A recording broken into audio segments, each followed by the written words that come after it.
everybody, and welcome to Morelia Python Radio. And in this episode, we are talking with Billy Hunt of Uwabami Reptiles. Billy has some amazing coastal carpet python breeding projects, and we are going to discuss where he's looking to take these projects in the future.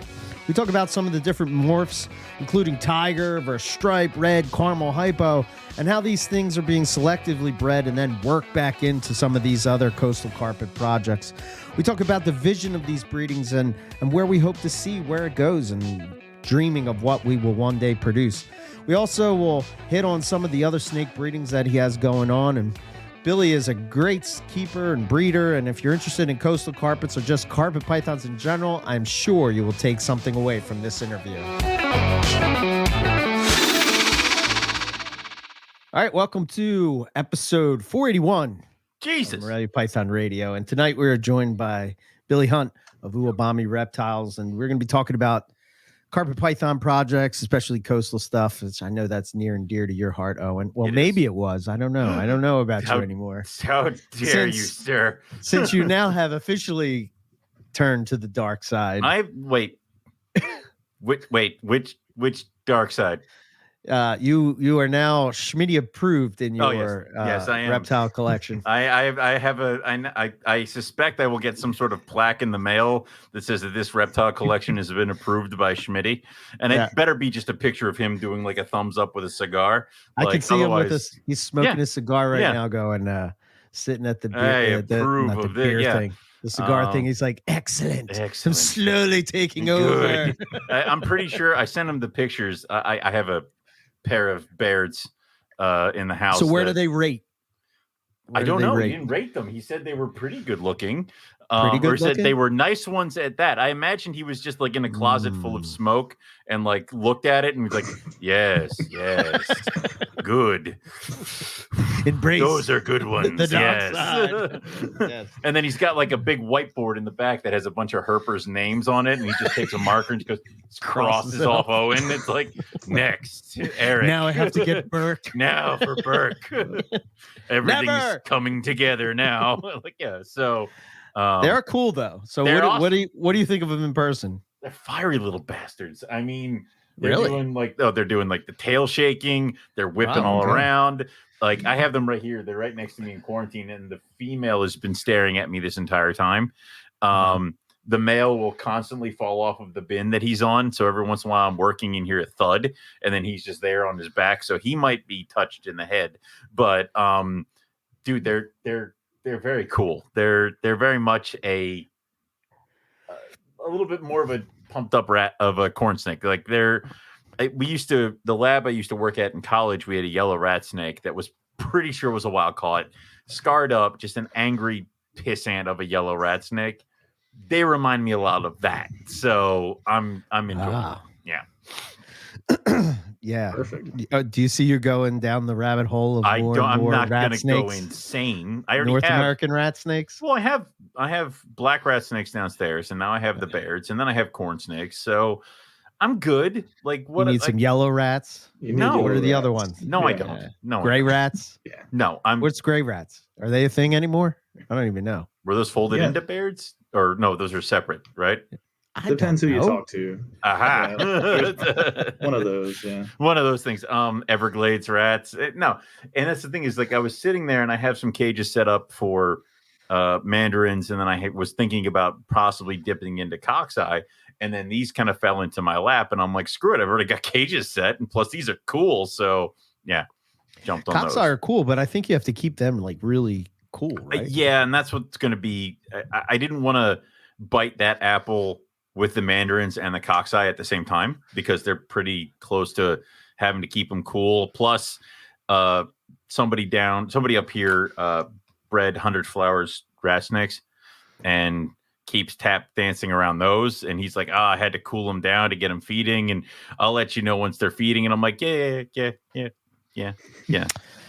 Because I need another giant Asian collie with like a hole in the head, but I can't. Which means you'll get them. So. Of course. It's so weird to like. I haven't added a snake, and I can't tell you how long. And like for you, just to be like in our chat with with Lucas and Riley. You guys are like adding stuff all the time, and I'm like, oh, it's so nice not to Lucas. The problem is Lucas doesn't add stuff, and then he goes nuts for like a week. He's like, I got 5 blackheads coming. I'm like, wait, what the? Who does that? So yeah, there's that, and then Riley's constantly like chipping away at things. And the thing is, dude, like I lost track of how many animals I have on breed loan. Like I'm like, it'd be great. Some baby Max, and then Dennis texted me. He goes, "Your Max ovulating." I'm like, "Oh right, like, oh really? Oh, he has that. Like it's that's cool. Yeah. So you might get like, oh well, she's my Roddy Island. Okay. So yeah, Billy, that pairing. We can talk, Billy. Yes, we will. Yes, we will. Billy's like, excellent. Lyassus, you say? Like it's yeah. Well. I don't know. Do you see yourself adding more and more of those, Owen? Lyassus? Yeah. I need to finish the Dunai shit, but the water pythons have been pissing me off again because I keep trying. Dunai's the only one you don't have? No, Dunai I have. I don't have it paired. Oh, okay. All right. Plus, he's a bird eater, so he's very wee. So it'd be one of those things where I'm like, maybe get more, like 2. So do Dunai fall more into the Savu? It's a larger pissed off. It's a larger Savu python. It's a larger, more pissed off of Savu python. Savu, okay. Yeah. I would like to get more Max. I have a pair of Timors right now that I'm raising. Well, Glitch is constant, but then I have a female that I'm raising because just can't seem to get over that hump. Billy, if you ever want to sell an adult female Mac, if I'm not your first call, you're dead to me. You understand that, right? I'm writing it down. Okay, good. Like, it's never going to happen, but never say never. So it's a shot. Yeah, no, I'll try. But so you've bred them, right, Billy? You've bred like lots. 5 last year or something like that. Yeah, I had 2 clutches last year, and I got them together this year. I've already got locks and stuff. So nice. Hopefully. So are they? Did people hunt you down for those, or where are they falling now? Do people is people interested in them, or is it? Yeah, I didn't have a problem selling the ones I wanted to. They just I didn't really advertise them too much because it took me a little bit to get them going. They took longer to get feeding than I anticipated. They're just so defensive. Like they'll sit there for 20 minutes and just bite and strike, but not take anything. Did you try birds like baby button quail with them? Because that olives for these. Yeah.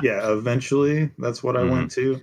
But this year I'm going to try that right off the bat instead of the rodents and stuff, and hopefully it'll probably work out a ton better because that was the first year with the olive pythons thing with me, just defensive, nobody eating. This past year I started them all off on birds just straight up, and like you offered the mice, and whoever took the mice, cool, but a lot of them just took bird. Yeah. Do you think that they're eating birds in the wild at that size? Yeah. You think so? I mean, like it's a normal prey item for them? I mean, there's a lot of small birds, and there could be some nesting stuff. They could raid those, get those little things like that. That and skinks, probably. I mean, you got to think about where. I mean, olive pythons, you got to think about where they're at. I guess nothing's happy there. Yeah, I guess. I think of olive pythons in particular, right? Like they don't really have anything but saltwater crocodile. Yeah. So that you could eat. I mean, they do have birds. Don't get me wrong. Yeah, small crocodile. They're still going. Yeah, like it's the only way. It's the only chance you got. You got to eat quick before mom comes. They hear the vibration. Yeah, I don't know. That's weird. Of why those in particular,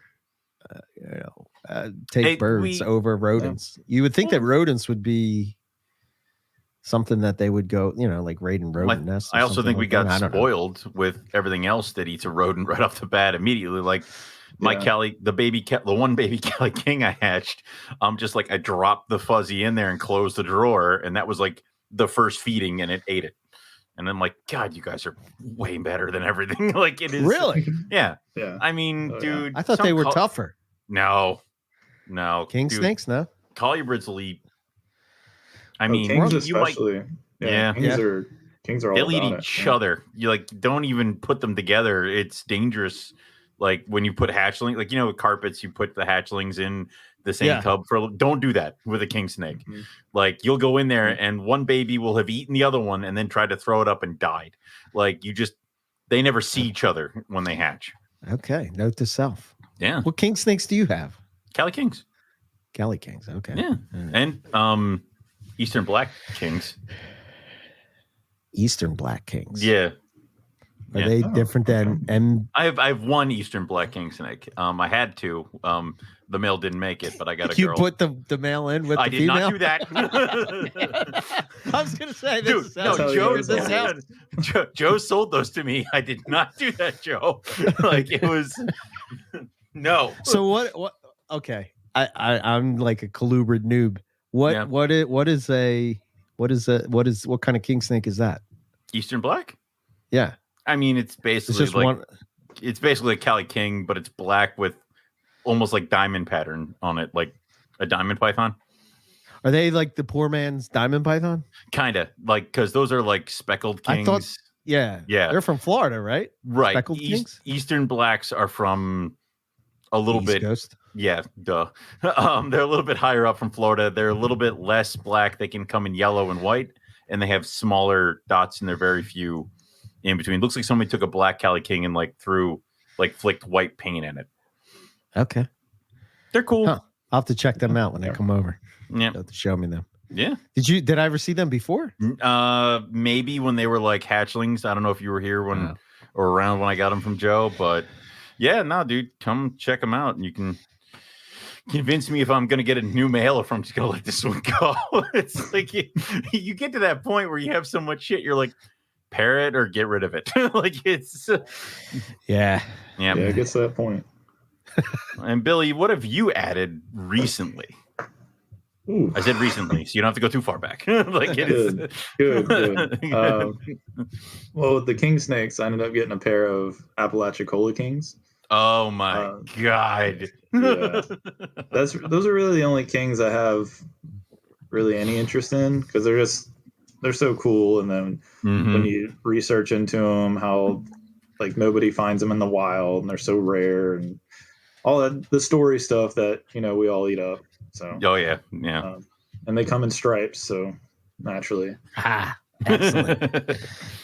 Yeah. I mean that's yep. Yeah. See what else? Japanese rats. I got back into those. Nice. Those are probably one of my favorites. Are the Japanese rats, the Climacophora.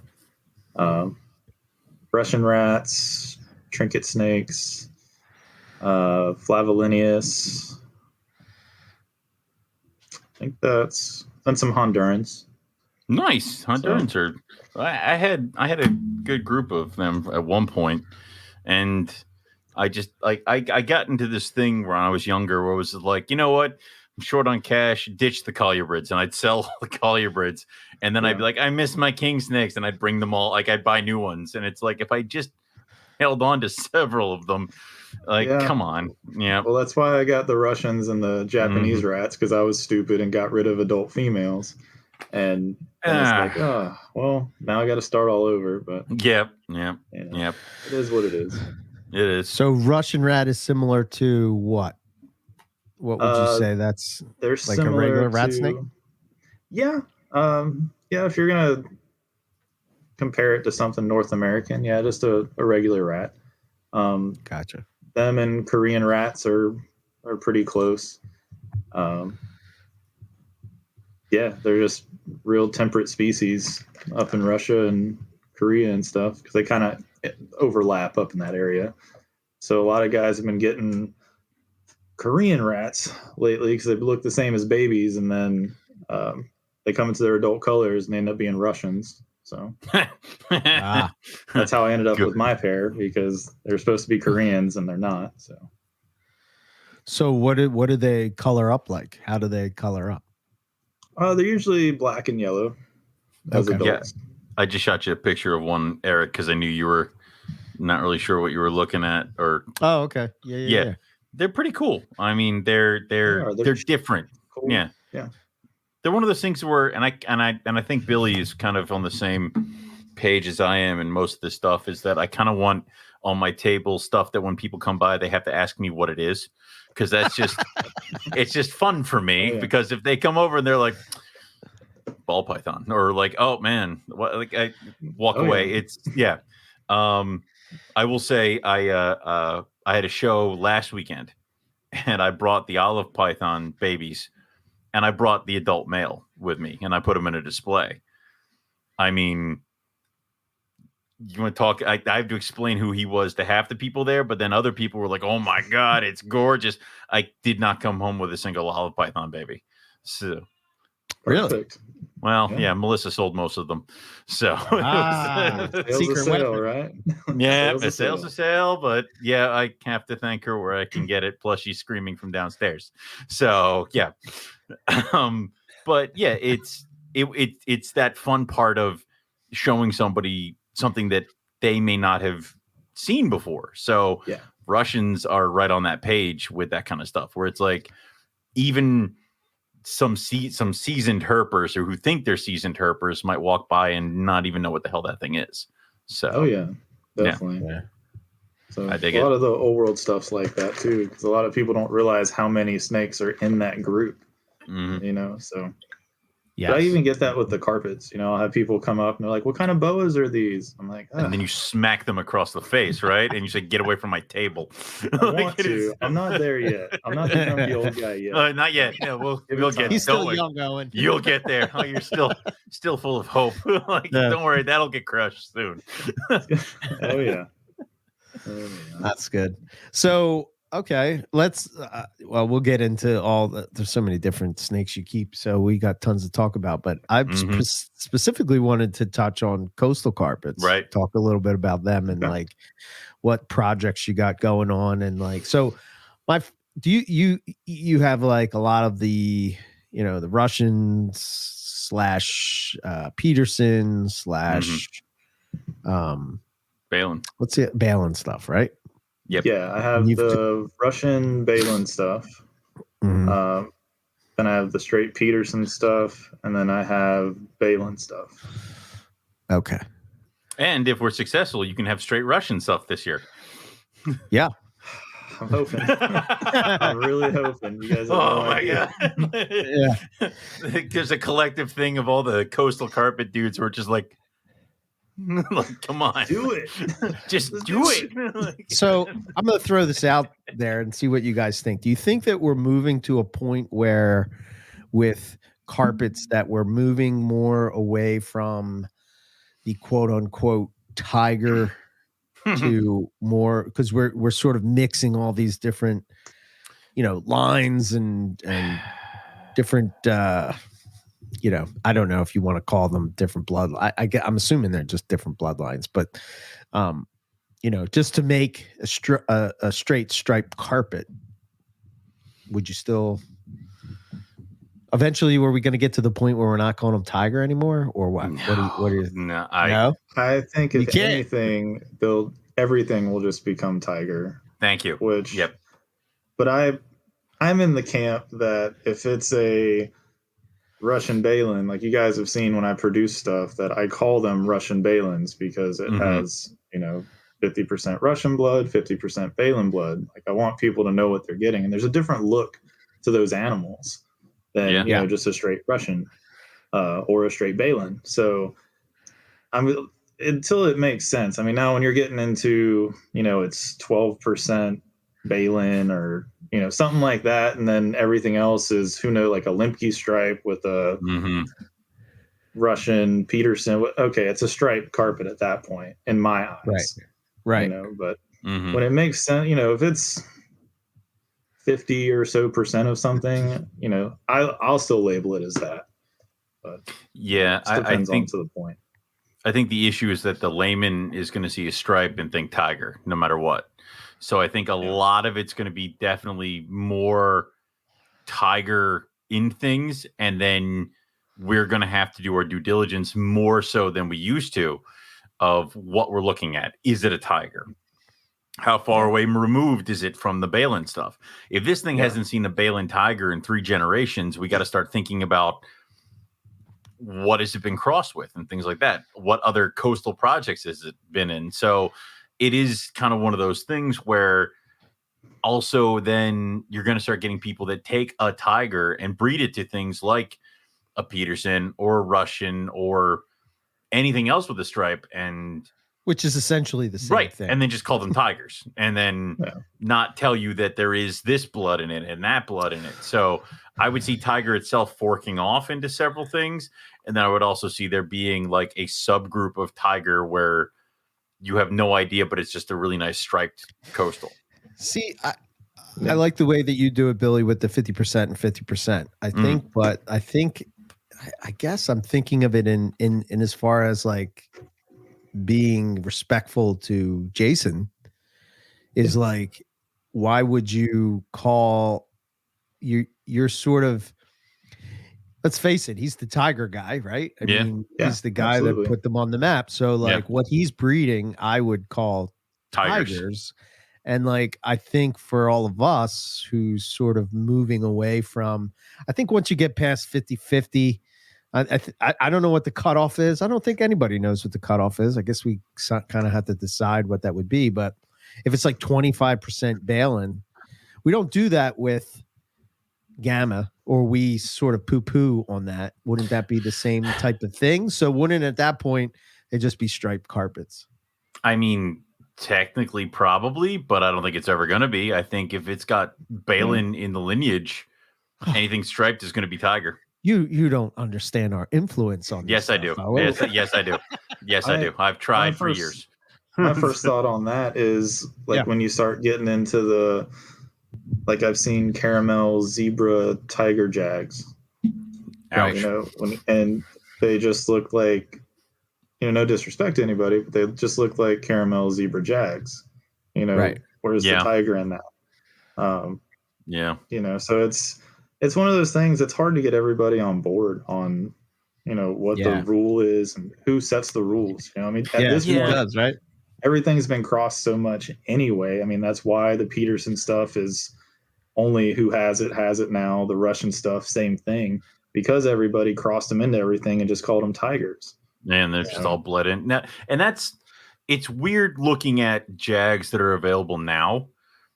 It's like every single one at one point would have been called a tiger jag because they all have that bald back and other stuff like that. Like that was not the norm. Like that was, you had to throw a tiger in there. So now there's so much tiger blood dispersed in everything.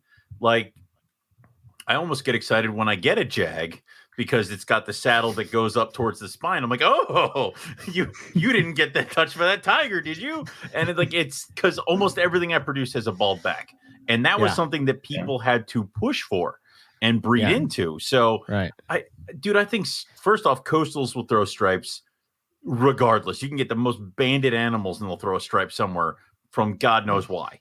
Except Xantic stuff. Nah, I don't know what's wrong with them. Which is weird. Dude, I'm trying to breed a tiger head Xanic to a tiger pos head Xanic this year.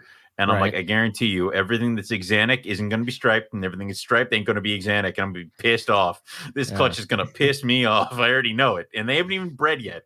But it's that whole thing where it's like, I think that tiger has just been dispersed with everything because everybody, when jags were being made, took a tiger, tossed it to a jag. And then everybody took any stripe and tossed it to a tiger. Like that's how M-Pen got rolled into. All those yellow M-Pens were bred to tigers, which is why tiger kind of has that yellow look to it. But that wasn't the original tiger look. They had that bonish white kind of thing. So we just assume now, oh, yellow tiger. That's not how it used to be. So we're just kind of, so how do you know that like several things down the road, we're going to be like, oh, red tiger. No, that was a thing we had to make. And so, So let me ask this question to you guys. Where do you, this is an individual thing, but we'll start with you, Billy. Like, where do you want to take the stripe to? What's your end game? Or do you even have an end game? I just want to see how far I can take it. I know you're trying to do the multiple stripe thing, which I have some stuff that's kind of like that too. So I guess that's something I'll go for. I think I've showed you the one stripe that I produced this year where like the last third of its body, the lateral stripe completely disappears. And like it just has the dorsal stripe, and then it's just like there's no pattern on the sides all the way down to the tail. So who knows if that could like go up more or whatever. I've always wondered that. How far can we take the stripe? Can it just be a perfect stripe, or is there something beyond that? So that's what I want to see, and it might just be it's you only can get a perfect dorsal and lateral stripe, and that's it, you know. But there's only one way to find out, and I look at it like I have all these different lines and stuff, so I can cross them together and still keep that stripe phenotype and not worry about inbreeding like I do with the 2 or 3 Petersons I have. Eventually, those are going to have to be outcrossed. But with the other stuff, I can continue that stripe project and, to see how far it goes, but not take a step back with breeding it to a banded animal to get new blood in it, if that makes sense. Now, with the Peterson and the outcross, how would you go about that? Would you find a really nice striped animal that kind of has the same coloration as the Peterson, or would you just try to find almost like would you go with a locality carpet, knowing that it's 100% coastal, 100% this, and that you'll just try to work back towards the stripe after that? I have a Peterson Balin when I got all those snakes from Kyle. Probably the same stuff that you guys have. So from that group, so my first plan was to use that because the first generation's already done for me, and it has the same colors and everything as the Peterson stuff. It has the darker colors and the real nice tans and stuff. It has a nice stripe. It has a stripe all the way down its tail. So I like that look to it. So that's been my first thought on outcrossing them, and then they'd technically be 75% Peterson if I wanted to go that route. Right. But beyond that, I honestly haven't thought about exactly what look I'd want to go with that for. Since I already have that snake, I'm like, well, I have that to play around with, and that gives me a couple generations. So yeah, it does. I guess my other question would be: have you guys experienced breeding stripe stuff to certain other, like, when you're picking your breeding pairs, have you seen better striping from something that you didn't think would throw? Yes. What was that? What was the pattern like, or what was the animal? my go-to, my big girl, my Trinity. I mean, she's from Ted Thompson. She has no stripe on her. You throw her to a tiger, she will produce nothing but stripes. So she's got the blood in her. She just looks like a coastal. Like if she's got big dots going down her back, it doesn't even look like there's some tiger siblings or whatever you want to call them. You can kind of see the semblance of where this. Stop it! You went Stop there. it! I didn't. He said the S word. What is this? 2006? What else are we gonna say? Mute him. 5 minutes. You can't be. Stop it. This isn't like that. What's that show on SportsCenter? Whatever. You can kind of see where the stripe looks like it's trying to organize, but it's failing on either the sides or the back. She doesn't have any of those. She just looks like a coastal, but she's got some light color on her, and she kind of looked a little like a tiger whose stripes never got rearranged when she was growing up. But right now, she looks like a normal coastal. I've bred her to tigers a ton of times and produced striped animals, great striped animals, and then breeding her to jags, bald backs all the way. So it's all about the bloodline, man. Yeah. So for instance, right, like Billy, you have that IJ jag. I think it's an IJ jag that has like that black stripe going down its back, right? So it's clearly IJs throw that for whatever reason. They throw that type of stripe onto a jag, whereas when you would breed a tiger coastal to a jag, that just erases that pattern off the back altogether. So for me, why I wanted to talk to you guys about this specifically is like to really start to think about that, because I honestly, up until recently, Up until I produced those gelatins that have those railroad tracks and the crazy, like it looks like that IJ Jag stuff, where it just has those black stripes. Yeah. Yeah. You know what I'm saying? Well, so this is a straight coastal though. That's not the IJ Jag. Right, right. I know which one that is. Yeah. Yeah. Sorry, the lighting sucks. But so some of them throw. Oh, I don't mean to like derail you, but no, go ahead. I have that girl. She actually has. I mean, we're getting kind of iffy. Well, no, she's 50% Russian blood because that one's from Kyle. Yep. And she has that pinstripe. And when I've bred her, I've gotten a lot of Jags that are straight coastal that also have that. So I think, like Owen was saying, it just depends on the lineage, and different lines might do different things. Like maybe the Russian stuff would help organize the pinstripe on there because the dad, I have the dad to that one too. He doesn't have that, but she ended up with it, and she's passed it on with every clutch I've produced with her. So I don't know. I have to do more. I wonder too if it's. I wonder too if it's just one of those things, especially when you're breeding coastal carpets. At least my experience has been that you just randomly get these random ones that just don't look anything like, which is kind of the fun of it. And then you can sort of like, take that project. It's I think this is for me, right? Why I've always been in sort of this, like you just put two snakes together that you think will make a good pairing. And then you get this weird one that pops out, and then that's where the project sort of starts, right? You sort of say, oh, well, I wonder if I could refine this or do this or whatever, take it to the next step or whatever it would be. And you tell all your friends that are breeding coastals what you're building. So when they hatch out something weird that kind of goes into what you're doing, they put it in a deli cup and they rush it to your house. And they're like, you're taking this. Like, that's KJ for me. Yeah. KJ is one of my guys. Yeah. Nice. Yeah. But he's got some cool shit. Oh yeah. This collection it's a small collection, a badass collection in like, a small space where it's like every cage is a heavy hitter. When I went to visit KJ, I'm like, oh, that's shit. Oh shit. Like each cage. I'm waiting for the and that's the one there with like one eye that's a little weird, but no.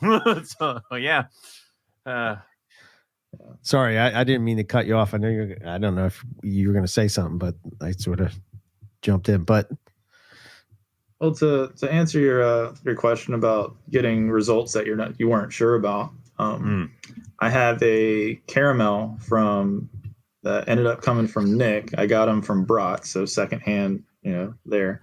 Yeah. And I bred her last year to my Peterson male, and I honestly didn't expect much to come of it. Like I was okay, this will just be the start. Could do caramel Petersons, whatever. And like over half the clutch came out completely striped. Like that's where that really striped one with the disappearing lateral pattern came from. Was from that pairing. I think I even sent that one to you, Eric, and you like kind of showed markers and stuff and all that. Well, I looked back and I know she came from 2014 when Nick was doing, all the caramel pairings that year to, to do the super stuff and all that. Right. And looking back, all the stuff that had stripes in it was all from Lemke line stripe stuff. Like there was no Balin Tiger. There was nothing like that. So like you said, Owen, it all depends on the lineage. So I was able to see why she threw those stripes. And then I paired her with the right male. And I got some stripes that are honestly just as good as some tigers, from that one thing. So it's cool to have a snake that, if you pair them to the right male, you'll end up getting, the results that you're looking for. Yeah. First generation. So, and it's one of those things where stripe tiger morph stuff is hard sometimes, where you can get the most badass looking animal, but the stripe doesn't look great, which is good because you can hang on to it to raise it up to use it. But if you've got it first generation able to pump out great looking stripes with a morph project, like you're already like 5 steps ahead of yourself. So that's awesome. Yeah, I think too. Part of that is. Oh, go ahead. No, I was excited when when those started hatching. So. I was not expecting that. I was like, all right, these are just gonna be. I might keep one or two, and then crap, I have to keep them all now. Yeah. There was a lot of solid stripes in there, and I was like, oh man. But guess my ratio. There was it's gonna be bad. 19 babies. Okay, 19 babies. I'm gonna say 18.1. Oh, that'd be terrible. That's terrible. Like that is the I need to leave this room, and I'm gonna come back and resex these things 3 times before I believe this. Because that actually was my olive python ratio this year. Was I had 1 male, all females. I'm gonna say 16 males. All right, so you guys gave me a little better than what it was. It was 14.5. Wow! But still, it's like, and of course, none of the females were caramel, so I didn't get but I got something. So, I have building blocks for, later on. I would say that breeding tigers, because I bred the Russian Balin stuff to each other, because I know, Billy, you and I have siblings from Kyle.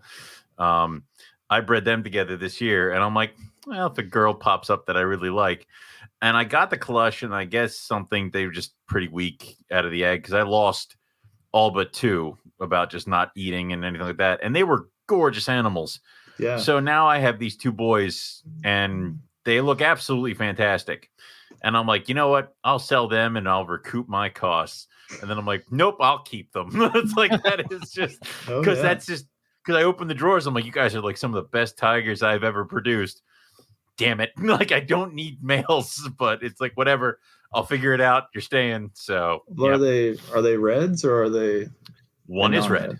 One's red. One is red. One is not red. One is gorgeous. One looks exactly like his mother, who is that really nice kind of reddish cream colored tiger that I have, that like when she's around her eggs, you can get dizzy because like you can just spirals, which is fantastic.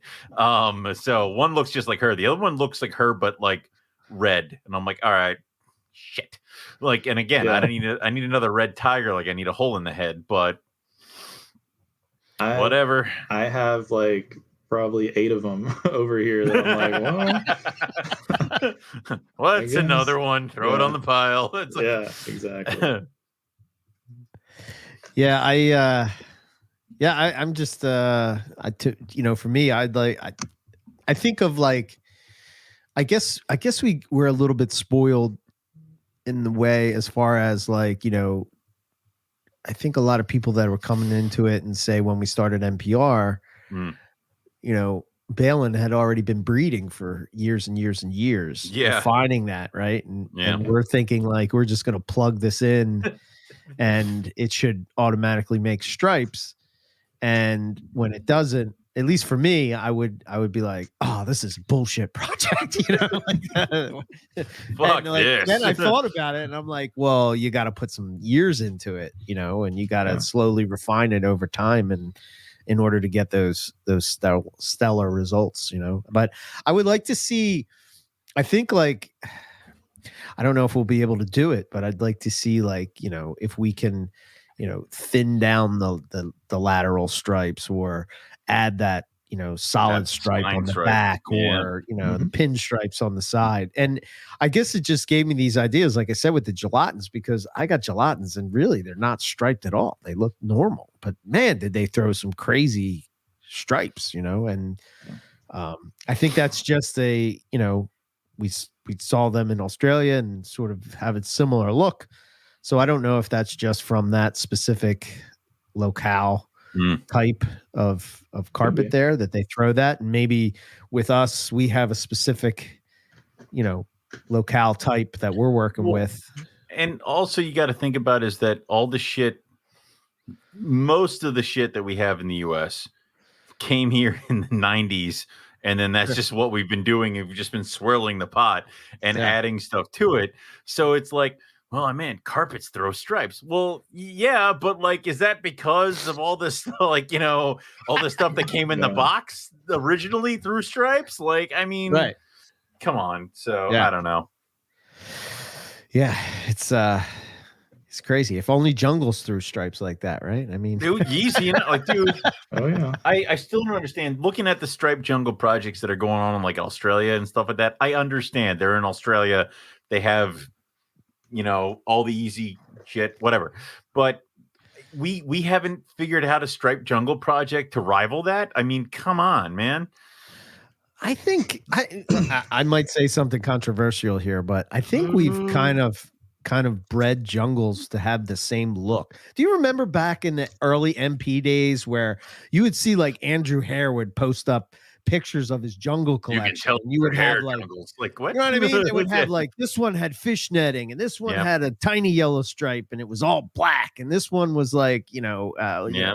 But now I don't know. It seems like they've lost their variety. It's almost I don't know. Maybe I'm not paying attention as much as I used to. But people that have other big collections just get a pair of jungles or a trio of jungles that look really nice in black and yellow, and they breed them to make black and yellow jungles. Like it's almost like we focus so much on the yellow, right, at the cost of everything else that we've sort of just like. Because I kind of like those.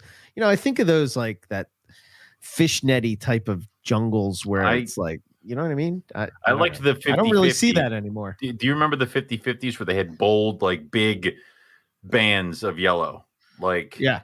And they were like, I liked that stuff. You really don't, it's all thin now and stuff like that. So, yeah, I don't know. Yeah. Well, didn't most of the guys that like focused on jungles, or most of them, didn't they honestly not like the stripe look? So they kind of steered away from that. Yeah. Yeah. So that could play a part in it too. And you got everybody focusing on bands and trying to get the black and yellow to organize and not bleed into each other and all that. You're not going to pay attention to any of the striping. Maybe that's part of it. And is it that they didn't like the striping because like coastals are coming out here with tigers and then they're like, here are our stripes. They're not like these, so screw it. Rather than just like putting the time and effort in to get to this level. Like, I think it was probably just a matter of they're trying to make the yellowest yellow and the blackest black, right? And like I think with focusing on that, you sort of like that's really what you're focusing on. Focus on pattern first, because you can always add color way quicker than you could pattern, I think. Yeah, maybe. I don't know. I think though that a lot of the jungles all have that tendencies toward the fishnetty stuff, whereas tipping, whatever you want to call it, whereas like in Australia, they sort of have like they have jungles that are striped without that. Yeah. Right. And again, maybe it's just a specific locality that throws that kind of look. Yeah. Like I see Scott's stripe stuff that he's always posting that, is holdback since kind of the start of a stripe project.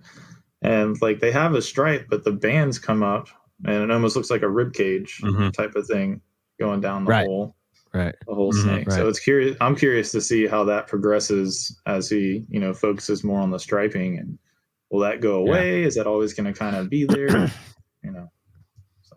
I mean, is that something you would consider with like coastals? Like, are you mindful of colors in tigers, like, or colors in stripes? Like, are you shooting for a yellow or I know that at one point Eric kind of wanted to drift back towards the original line tigers, like that bone white kind of tiger. Like, are you kind of working for that maybe, Billy, a little bit?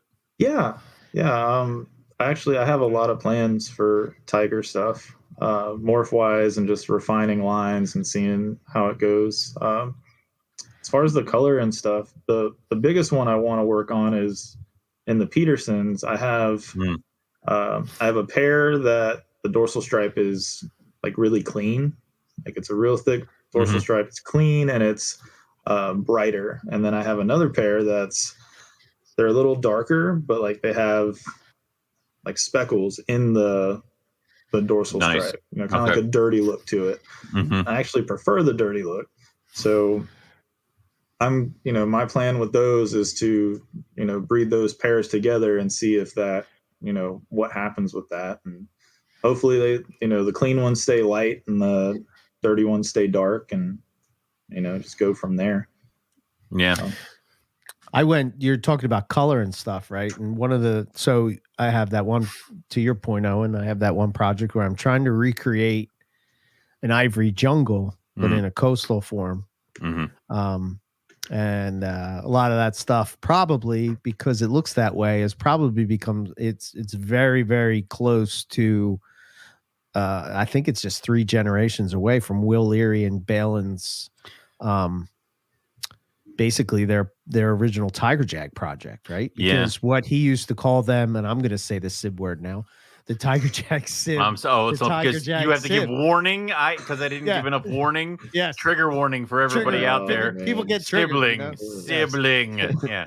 But that when I purchased them, that's what they were called, right? I know. So and that was really my first coastal carpet was that animal, because I couldn't afford the tiger that he had. Yeah. So he's like, well, I'll you give could you this other probably one. do the same thing with this, and then take this and be gone. Yeah. Right. And then I bought a group of them the following year again, because I liked how they kind of turned out. The one that I originally had, the one that was from 2008, she's more yellow. She has a very like that original kind of like jag look, if you will. You know what I mean? That like that base color.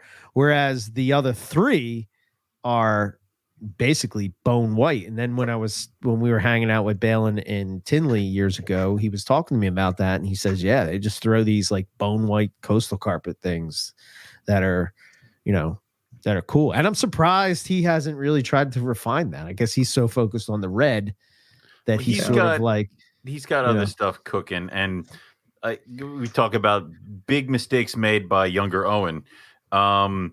Balin sent me one of the original line tigers males one year. Yeah.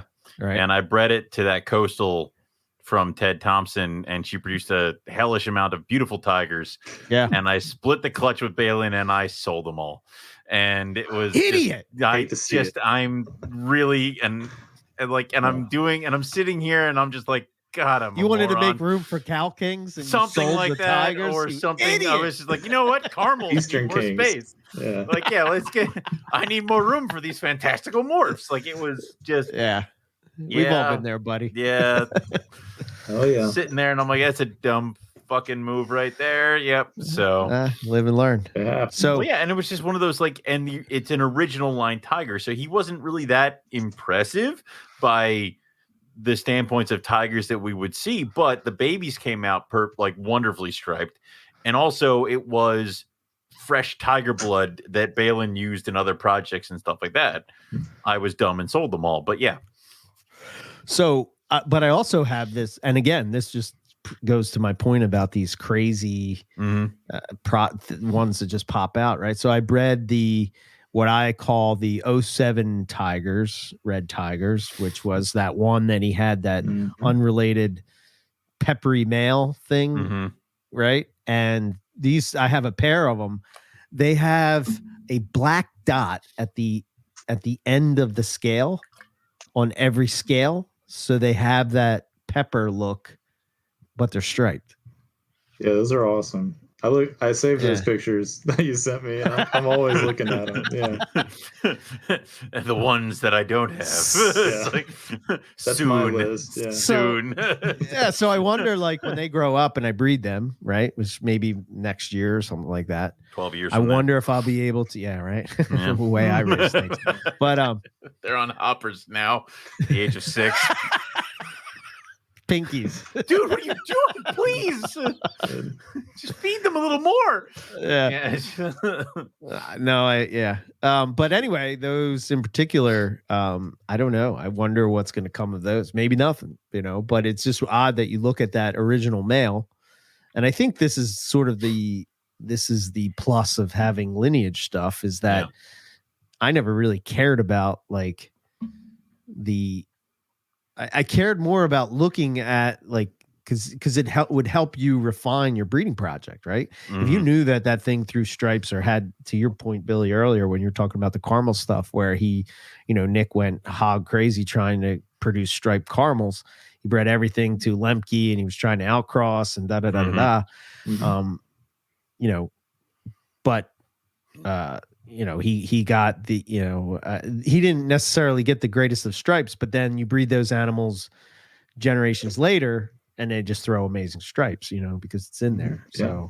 So, and you got to think about it too with this is that, I mean, I assume all three of us here have seen the picture of Paul Harris's, is that a hypo tiger? Yes. That he tossed up Possibly, today that hurt my soul. Yeah. That I was just like, Eric, please produce these. I'll sell my car. Like it's he did that in what seems like very few generations, just because I know he got Balin stock a couple years ago and he bred it to everything. Yeah. To produce like caramel tigers and all this other stuff. So I want to say that the majority of his females in projects now have tiger blood in it to throw things like that hypo tiger boy that is just, dear God. Yeah, so it's really nice. Let's talk about color for a minute as far as that goes. So now we have hypo, red, and caramel. Are you guys, well, I start with you, Billy. Are you trying to work with all three? Are you just sticking to one and trying to define it? Like because you have caramel and you have red, right? Yes. Okay.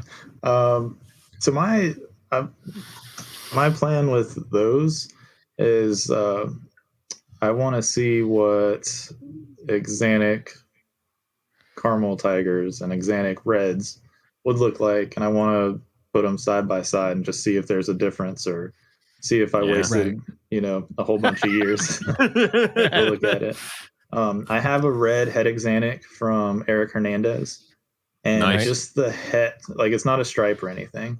It's just a typical red with the banding and stuff, and that snake is incredible. And it's just a het. How sometimes the het Axanthics will show a little something.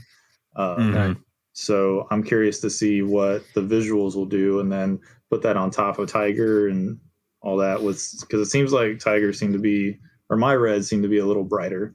So if I put the Axanthic on top of that, because I have an Axanthic tiger that I'm trying to put through the rounds to just see how those go, and then if I can ever get my hands on hypo stuff, that would be something I'd want to do too, just to see. Because I know some people think, I've been watching a lot of the Australian videos. Eric, thanks for giving me. Thanks for doing that. Yeah. He gave me like 10 channels to check out, and I know a lot of them say like, oh, the caramel and hypo kind of the same thing, to where the stuff we see over here, it almost seems like night and day.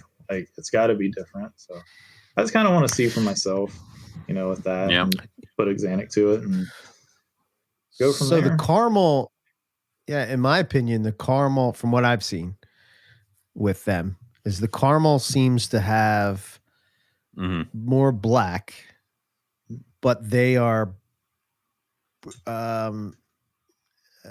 yellower. They have more of a yellow tinge to them, whereas the hypo has no black, but is not as bright unless you get that super. But then when you put the caramel and the hypo together, well, that's a whole nother ball game, because now you're getting the best of both worlds. And I think that's like maybe where the Australians are coming from, because a lot of them at that point were sort of breeding. Remember, Larks had all that kind of crazy shit back in like 2000, maybe 15 or something like that. Hypo, caramel, But I don't know. Their stuff always had a different look to it, and that would explain why. That it would be like their Axanthic stuff that had caramel and hypo was just like on a scale of 1 to 10, they would be a 10, and we would have stuff that was maybe a 7. But I think I'd be curious to see what happens what would happen when you put red and hypo together. I know a guy to see how that plays. Yeah. I know a guy who's doing that. His last name rhymes with Malin. Jerk. What? Oh, he's trying that? Yeah. Yeah, he's got the hypo stuff. I don't know if he's doing it this year, but I know it's on his radar. Yeah. Me too. Dude, yeah. I've been working the caramel stuff for a while. Yeah. And I've been trying to get this year. I took one of my super caramel jags and I threw it to that Balin Russian tiger male that I got. Mm-hmm. So those should be cool. Yeah, definitely. You'll probably get some reds out of that too. Yeah. So I'm interested to see. Right now, unfortunately, I have two red tiger. I have 3 red tiger males. Damn it. That's it. Wait, and then Owen used to say to me, like, why do you have all these? Shut your goddamn mouth. That's why. So it's because is this like Freaky Friday? It is not bodies or something. Man? No, there's legitimate reasons for this. One, the first one is a straight up red Balin male that I got from Balin. The other one is an MBB red male that I got from other buddy. Right. And then the last one is the Russian red male that I produced. So that he's basically a 50-50 now because I bred his. You want any more? I bred his siblings together. I need girls. You want to send me some girls, buddy? I need girls. Like that's the long story part of this is that I have 3 red males, no red females. Like it is that is the problem here because the one red that I have is an MBB, but she's got no red on her. She's like yellow.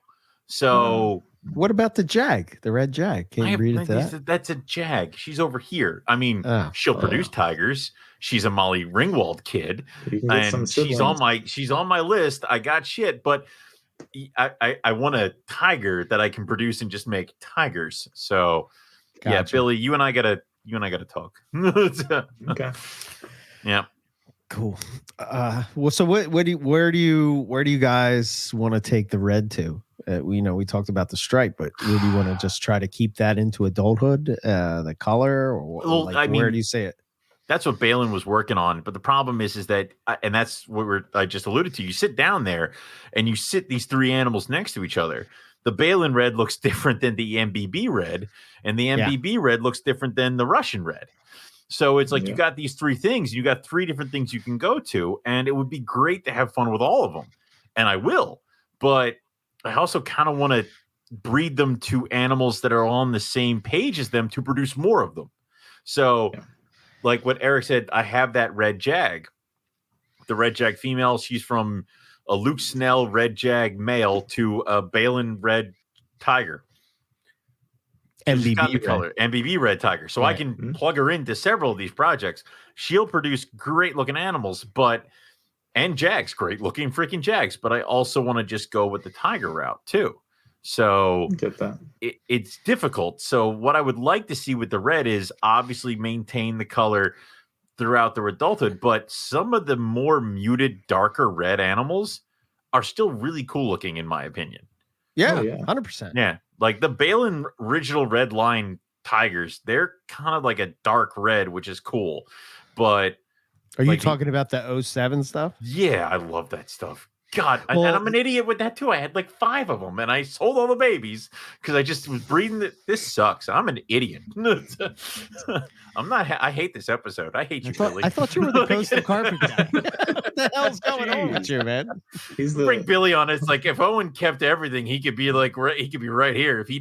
If young Owen had the semblance of what a holdback was, I think Billy's on the right track with it because I think that. He's keeping everything and working it. Yeah. No, not that. Well, that. But like, I think the Eric Hernandez, when I was talking to him and he was going in this direction, I thought it was brilliant because the idea of those reds when they come into adult, they sort of have like this almost like gray type of wash to them. And then you're going to put Xanic on top of that. To me, you're going to have like if you bred. I don't know. I don't know if this is a thing, but like when you used to make like pastel Xanic ball pythons, to me they pop more than just a regular Xanic. And I know it's if you listen to Nick, he used to say, "Why would you put yellow into an exanic that's trying to take away yellow. Why are you doing that? What's wrong with you? Smack. And I'd be like, yeah, but the snakes look pretty. Like, I don't give a shit if the genetics are what they are. I understand what your questions are, but I don't know the answer. Like, I don't know why they're pretty. They're just pretty. Why won't you tell us why? Yeah, but I don't know. I think that's the way to go. I really do. I like the idea that Billy's got like several projects that he can kind of plug it into and go different ways, which is the smart thing to do. So yeah, we're talking like Billy's not right. Billy's there. not here. Yeah, I'm just listening. He's like, yes, tell me more about what I do and how it's good. Like the direction you're going. I'm taking notes. What I like the cut of this boy's jib. Yeah, it's just because I don't know. That's sort of like, for me, that's sort of like was an idea of trying to do that with that, like, putting the exanic into that and trying to really make that. Australia has it down to where their exanics look like they're black is really black, and that I guess we're going to call it silver, gray, or whatever. Just the contrast between the two colors is well, it's more than Absolutely. two, but really sharp. So, well, when it comes to the red exanic stuff, I've been looking at a lot of Australian stuff, so just hang with me for a second. Right. Exanic breadlie, kind of those look. Hang with me for a second. I could see I could see the red coastal with exanic being similar to that, and then just as that project progresses, you could probably get it closer to that look, getting the red deeper and deeper for it to get taken away. So that's kind of something that I think about as far as long term with the red exanic stuff, to get it closer to that look, where it's like super faded, pretty much like you said, super faded, and the more yellow and red you have in the snake that you can take away with the exanic gene, it's just going to pop more. So. Yeah.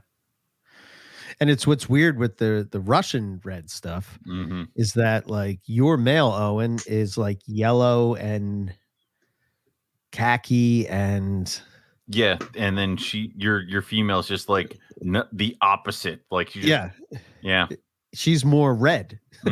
Like, she's retained red, like you would see with the Balin red. So to me, even that line throws like basically three different looks, right? I mean, you got these red ones, you got these normal ones, you got striped ones. And when you look at the adults, they kind of look similar to what Balin was working with in his 07 Tigers, in my opinion. They don't look like anything like what the babies came out like with. And you're talking like one generation, and they were, when Curtin bred those, it was like, holy shit. Yeah. Well, that was, the first iteration of Balin's Tigers, he took his one original line tiger that everybody's seen that picture of her coiled up on the brown paper and stuff like that, and he bred it to that just straight up red coastal that was like no lineage, wild caught, God knows where it came from, kind of a thing. So that is what produced the 07 reds, which is what everybody kind of saw, that deep dark red. And then after that is when he started crossing the MBB red into it, which is when he started getting the brighter color and the more contrast. So it's like, Billy, you're talking about the exanic stuff, and you're talking about like maybe like an exanic breadlie and stuff like that. Would you do exanic to all three types of reds and see how it would kind of spiderweb out? Like, would you have an exanic Russian tiger, an exanic MBB red, an exanic Balin? Possibly. I got a lot of different routes I could go. Because I have my red collection has like quietly gotten pretty big. Like, I didn't realize how many I've gotten. Being buddies with Hernandez, I just boxes show up and it's like, oh shit, this kind of happened quick, But I have an M Pen red that would probably be really cool with that project, because she's already starting to fade out. Like, she's just getting like that light color, like she's not keeping that deep red. And could do that with her. I have a friend who's got some M pens that if he doesn't breed them this year, I'm going to take them from him because he's had a number of years to get his ass moving with those. And now I'm just going to walk in, box them up, and say, you know why this is happening. And he's just going to have to say, I do. You lose your Galen. Yeah. You lose your Peterson card. Give me these. Or no, I mean your don't give me these card. Just walk out holding them. Just walk out. Yeah. Give me these. You know why. And then I'm leaving. And then Eric's just like, all right. Like, yeah. Oh, dear. Yeah. So another guy that has Peterson stuff. So just saying. He's just saying, throwing it out there. Yeah. Yeah. The problem is like, I looked at it this year and there's like so many things I could do and want to do. And then I'm like, but I don't have the time to deal with all those babies. And then the idea of wholesaling the stuff. I'll breed the M pens. I'll take care of the babies. Like just the craziest one is that coastals. That M pen that I got. Man. Yeah, it can be fine. I'll send half to Billy, and I'll take the other half. Then it's fine. You don't have to deal with any of them. The one, yeah, right. The one, that one male that I bought when we were in Texas, Owen. Yeah. That thing is insane. Holy shit, man, that is a nice snake. I made you buy that because I didn't have the money, but it was just like I see this and I'm like, I want this so badly. I don't have any money right now. You know what? If I show this to Eric, he'll buy it. And then we're in the airport. I'm like, dude, check this out. And you're like, yeah. And I'm like, no. And then later on, you're like, dude, this thing is awesome. I'm like, yes. Yeah, I saw it on Facebook. I was like, what the hell is that? Holy shit. Yeah. Wow, that's a nice one. Yeah. Yeah. I think that is a route for making more yellow type of. Those would be nice. My original M pens were more yellow, and I would love to get back to that. Like I ditched my Brisbanes for some really nice M pens, and that hurts to say, but it's true. This is a picture from a little while ago, but I just sent it over in the. Damn. Right? God damn. Yeah, you need to get that thing bigger, dude. Yeah, what are you doing? Yeah, you need to stop this. You need to stop this shit. Raise your shit and breed it because this is from a while ago. I know, but you still need to starving, man. No, you need to get that. I need to see that thing with a female like this fucking year. Okay, if it's not big enough to go with a girl, no. Come and add him to the list. I'm taking all M pen shit out of your house. Yeah, that's a nice one, man. Dude, that is gorgeous. Yeah, that's really nice. I got a pair from KJ from Mark. That I'm excited about. He produced them 2 years in a row, I think. And nice. They're nice. They're not striped like that, but like the color, they have that real light color coming in and stuff. So and he's got those are his M pens? Yeah. Damn it. All right, gotta mess with all right. Talk to KJ. Talk to KJ. Like your note app. Yeah. Make KJ send M pens. Got it. Okay. So I gotta figure out a time to go down to Florida, probably around date. You know what I should do is just go down, visit my mother-in-law around Daytona time, and then I can just get you all together and be like, all right, who's sending coastals to Owen? You? Okay, you? Yeah, good. Okay. And then get it all figured out. So yeah, it's that would be great for you, Owen. I do like coastals. So yeah, I realized like I guess I have a lot of coastal stuff, more so than I thought that I did.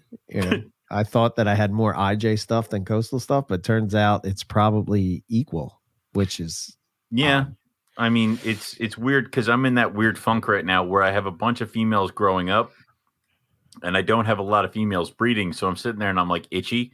And I'm like, I should just go get some girls from like everywhere. And I'm like, in the next 2 years, I'm going to be up to my eyeballs in female coastals. Like, do I really want to do this? Like, it happens quick. Yeah. Well, I guess that's sort of like I mean, I don't know. What do you guys, I mean, Billy, do you have a cutoff on how many pairings have you hit that point where you're like, it's too much? You haven't hit that yet? Not yet. You don't know it till you hit it. Like that's not a number. I hit it in 2018, man. I was like, never again. You know, Rob was telling me, he's like, don't do this, man. What are you doing? What are you doing? He's like, I'm happy for you that you're having all this great success, but do you realize how many babies you're gonna have to take care of? I'll be cool. Don't worry about it. You know. And then I'm like, what the hell? Yeah, I will say this: that I have 2 racks of 40 baby bins. And then I have another 2 racks, 40, you know, so I can handle over 100, you know, pretty easily. It is daunting when all those bins are getting close to full and you're like, oh God, oh God, oh God. Like it is, you kind of get that panic of, oh shit. And then and those are just the pythons. And then over here. I was going to say for you two guys, I know, specifically, it's like you have all these oddball species that are like pains in the ass to get eating, and like it's one of those things of like the mad hog is hatching in my hand, and I'm like, that's awesome. Oh dear God. Like I don't even know. This is gonna suck, isn't it? So but then like I said, you have the pythons that are filling up, and then you have the stacks of the bins that you gave me, Eric, that I just put all the colubrids in, and those start filling up, and you're like, shit. Like it is one of those things where it can be a little daunting, but I don't think you're at that point. I think this past year I got to it because I had a rack that I had loaned to a friend, and I had to have him bring it back so that I could put it back into circulation because I was getting real close, and I'm like, oh shit. So what's the most what's the most clutches you did in a year? I wouldn't say the most. I think I had like 6 or I want to say I had like 8 clutches in 1 year, but those were like a couple of my monsters shook loose. So I had like 40 egg clutches and stuff like that. So 8? I thought you did way more than that. Well, 8, but 2 of them were 32. One of them was 40. I don't know. I can't. I never. I thought you did like shit. Like the 1 year you had rhino rats and. Oh yeah.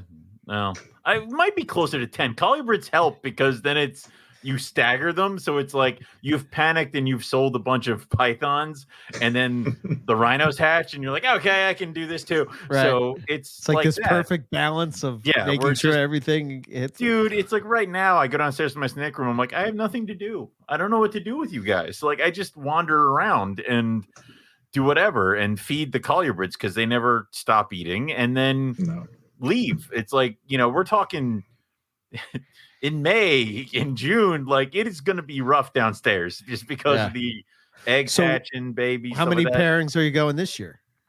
Oh, this year's like I usually do like 20 or 30 pairings, man. It's just that sometimes shit doesn't work out. So, well, yeah, sure. I mean, I would say, yeah, you're probably right. I probably did get closer to 13 or something like that. Yeah. Like with that, I would say that. I think you're cutting yourself short, man. I am. I know I am because it all blurs together of doom. Yeah. But, and I would say that I've done well over 100 babies in a year.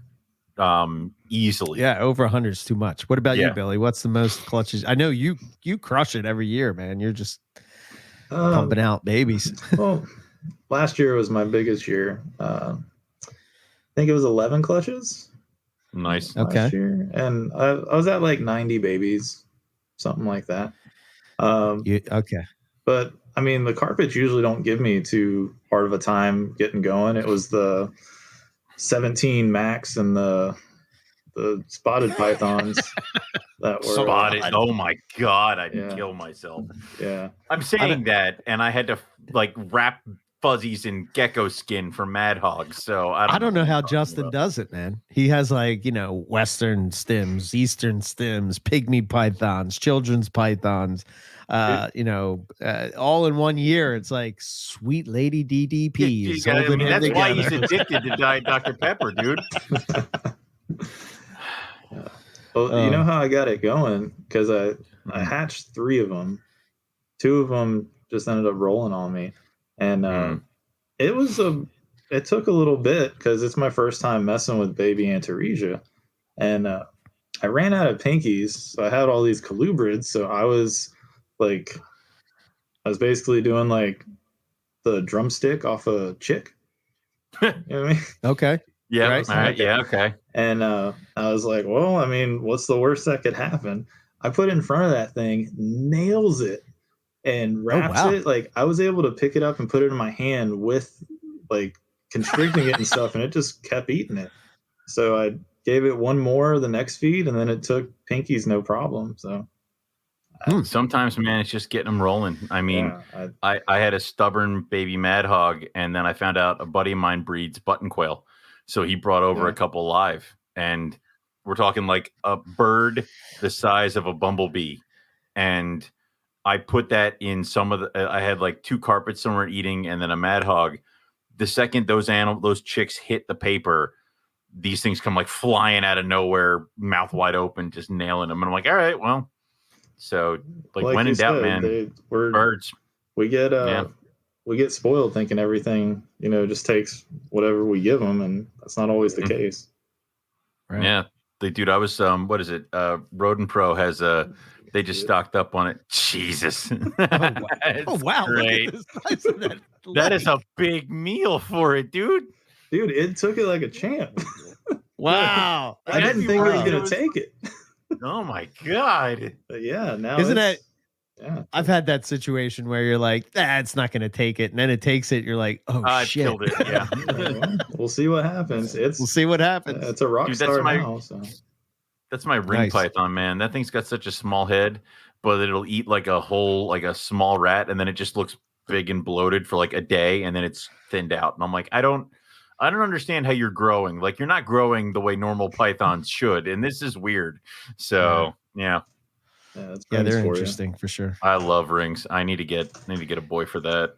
It's one of those things like parrot or sell it. Parrot.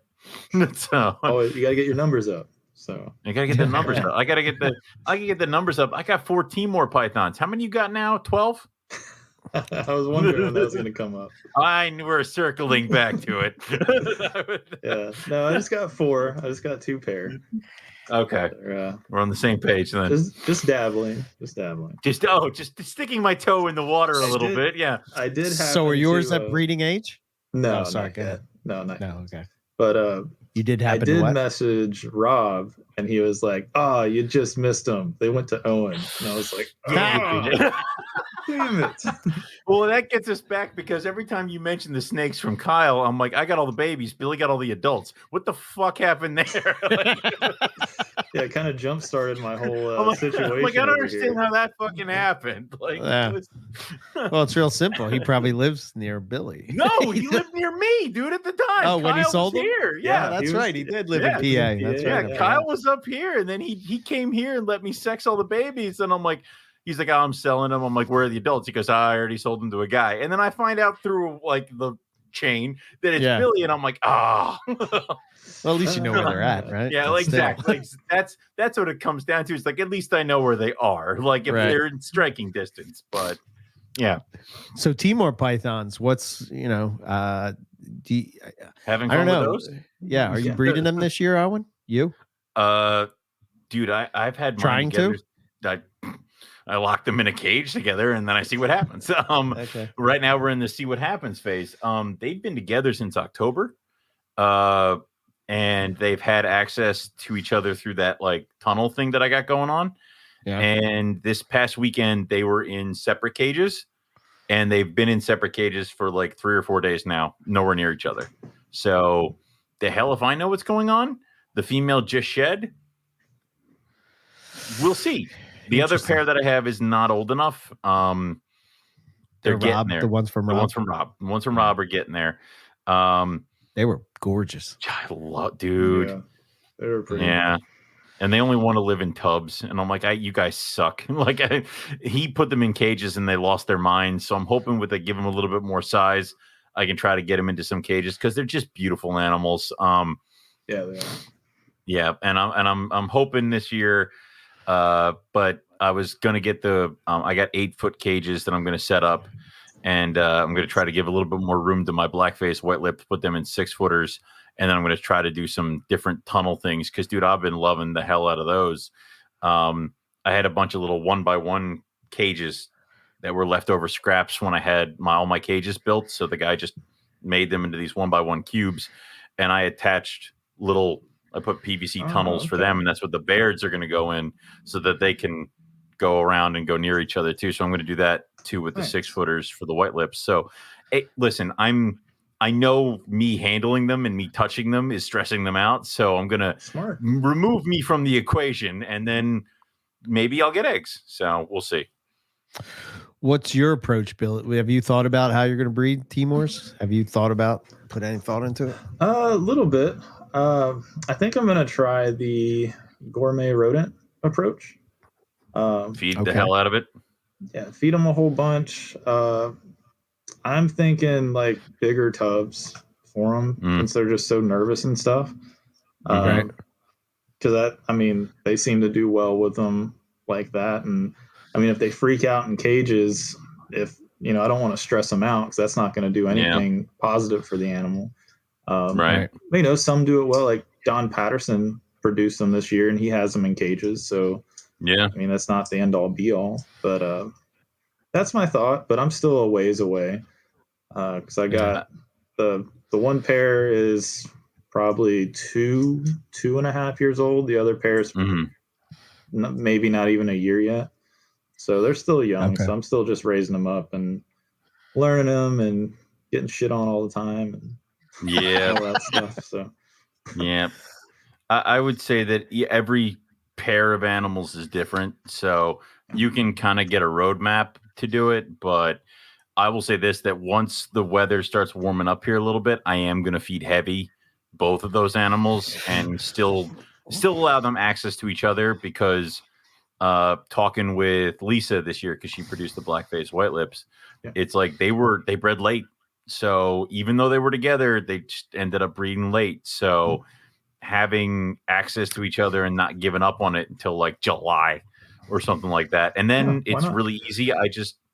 Because the tube is, there are caps at the end of each tube, like to close off the tunnel. All I got to do is just put those on and done. So nice. Yeah, I use that for my wild caught Pithias mucosa. My female, she's a psychopath.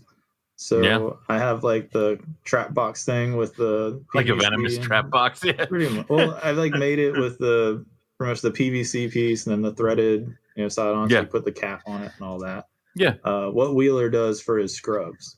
Yes. He posted that video, and I think the next day I had all the supplies and was making it. I was like, well, I'm going to do this because, like you said, touching them and stuff just freaks them out. So if I can catch her when she's in the hide and not stress her out, it's only better for the animal. So and better for me, so I'm not chasing them. So right.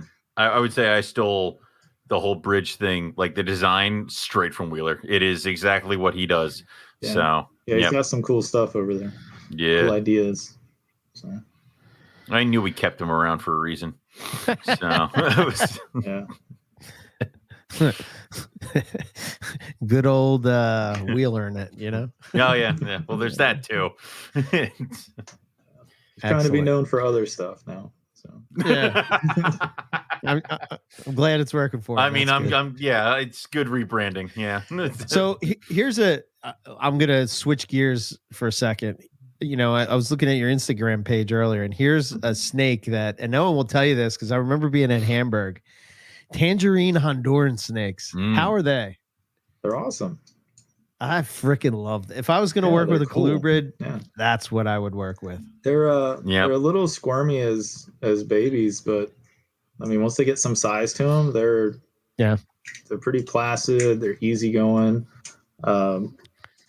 They get pretty big, right? Don't they get like 7 foot? Yeah, they can. I mean, you're looking 5-6 foot, 7. Okay. A reasonable size colubrid.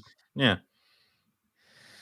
Is there anything special about, like, if you were going to get into them, what do you have? A pair? You have a couple pair? What do you have? I have the one bicolor albino that I got from Dennis McNamara. Nice. So instead of it being like the tricolor, like yellow, white, and red, it's just white and red when it becomes an adult. And then I just have a pair of that have a few hets on it. So I need to get a male for that albino female. I really just want to work with the albinos. I mean, I might dip into the other stuff. It's just like any other snake. If you dive into that part of the hobby, it's like, holy shit, you didn't realize how much was there, you know? Yeah. But there's different lines, and this guy is breeding this, and there's aberrant ones where the whole pattern's all whacked out, or there's ones that are vanishing patterns. So as they get older, the pattern just disappears with every shed, and then you put all the mutations together, and you can go down the rabbit hole. I'm trying to keep myself at albinos for now, but I also know myself. So if I end up really liking them, I'm sure we'll talk about them again at some point. Yeah. How do you eat an elephant? Small bites. So it's it's just corner the little albino part, and then you can start kind of drifting off. And then when you have a room full of Hondurans, you can be like, "Yep, all right, that happened." Yeah, I do have that. I even bought I think I have I have a book on Hondurans milk snakes. Yeah, specifically the one from Doug Mong, and it's like the pages are colored, and that's a really good book. Yeah. Oh, that's another thing that I was going to say off topic. Are you reading a book currently, and what is it? Yeah.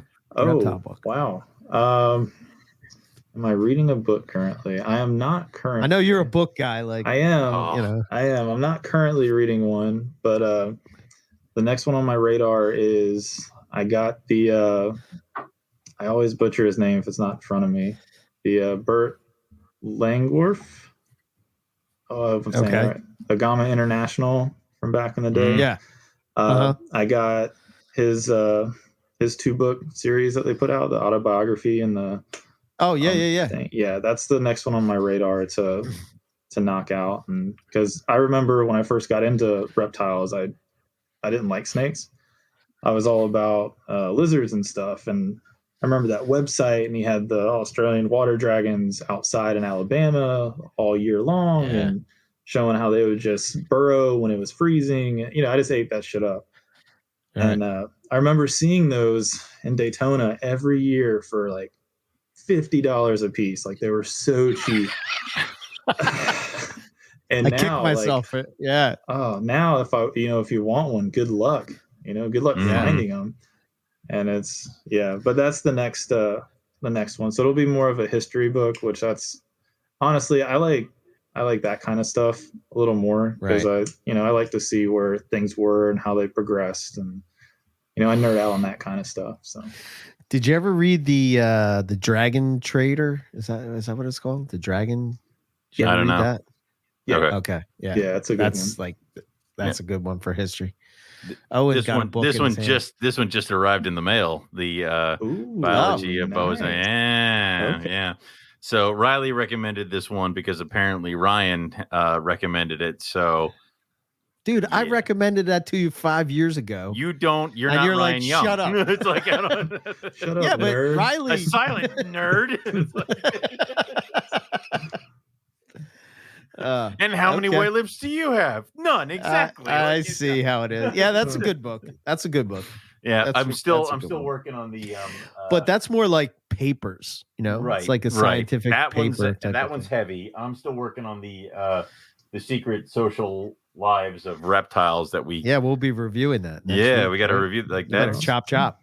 That one's interesting. Eric that one is recommended that one to me a while ago. He's like, check this one out. So. Well, it's weird because it's like the first couple chapters, it's just like, oh, you think reptiles don't do anything socially, you fool. I'm like, wait, what? And they're like, they interact with each other all the time. I'm like, oh shit. And then they start throwing things out there, and I'm like, that makes sense. That makes sense. Damn it. And especially to your point that you made earlier, Billy, like when you are not in a specific niche of the reptile hobby, you may not realize what's all there, and then you sort of like go down this you open up the door and then you're down the rabbit hole, and you're like, oh my god, I had no clue. So it's overwhelming. Definitely. It's dude. It's like you sit there and you're like, I would like to get Gila monsters, and then you walk in and you're like, oh Jesus Christ, because there's the different types, there's the different bloodlines, there's all. I'm like, yeah, no, so. Well, just monitors that I've, the dwarf monitor. I mean, I haven't even gotten into the big monitors, like, and even just really like researching them and all, because I'm focused on the dwarf stuff. But man, even that, you're just like, wow, there's just this whole other world that, Yeah. I have carpet pythons, like whatever. Yeah. Whoop-de-doo. But yeah, cool stuff. Okay, so and you're reading the Secret Lives of Reptiles. I see. That's good. Yes, that's good. Yeah, that is. I have to. Book report it's part of our NPR book club. Yes. Which is like, we'll eventually get it to the point where like we can put little stickers on them, like it was the Oprah book club or something like we've that. Approved. Okay. Yeah, it's NPR approved. Like NPR little approved. sticker on it. Yeah, I think that'll be eventually the thing. So, well, we always, THP does it. We do it. This is the way. I'm just trying to figure out a way that man. Nick and Justin can send us the new carpet book for free. We'll review it on NPR ahead of time. That's all I'm saying. That's what I'm saying. You want our sticker on your book. Well, you didn't get a copy? You bitch. Oh, God, I'll kill you. Don't sorry, toy buddy. With me like that. Man. Sorry, buddy. I've read a piece of it. I've read a piece of it. What the hell I do this show for 10 years? I didn't even know. You saw some of it too from Justin. Yes, I saw some of it from Justin. You weren't there on that trip. Oh, you bitch. Oh, God, I'm gonna. Sorry for your loss, my friend. I'm gonna put Mort in a bag and drop him on you. Fortunately, that'll probably kill you. You're still low to the ground. Sorry for your loss, buddy. I don't know. This show turned. We're fighting in front of Billy. I can't believe we're doing this, but yeah. Parents are fighting. I don't know what to do. Parents are fighting. It's weird. Dear. Yeah, but anyway, the book thing, I was like, we should actually talk about the actual book and like go into detail about it. So we're going to try that next week, see how it goes. Get people excited about, reading reptile books again and not necessarily going by... I think the coolest thing from the couple we've done on snakes and stogies was we talked about the Common King Snake book from Brian Hobbs. Yeah.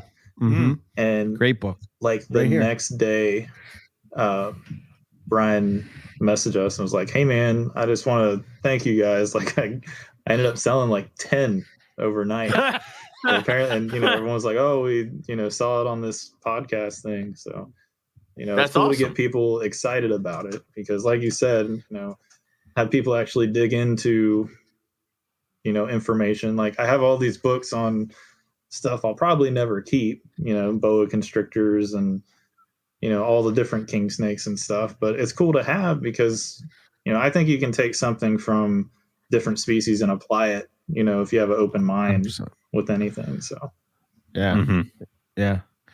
I've slowly learned that lesson over the past couple of years, is taking from other, step outside of your box and sort of take a look around. And you might, we did it with the gecko thing. I mean, we're doing the gecko podcast, and like, it's sort of intimidating to a certain extent, because you're like, for instance, I'm working on this.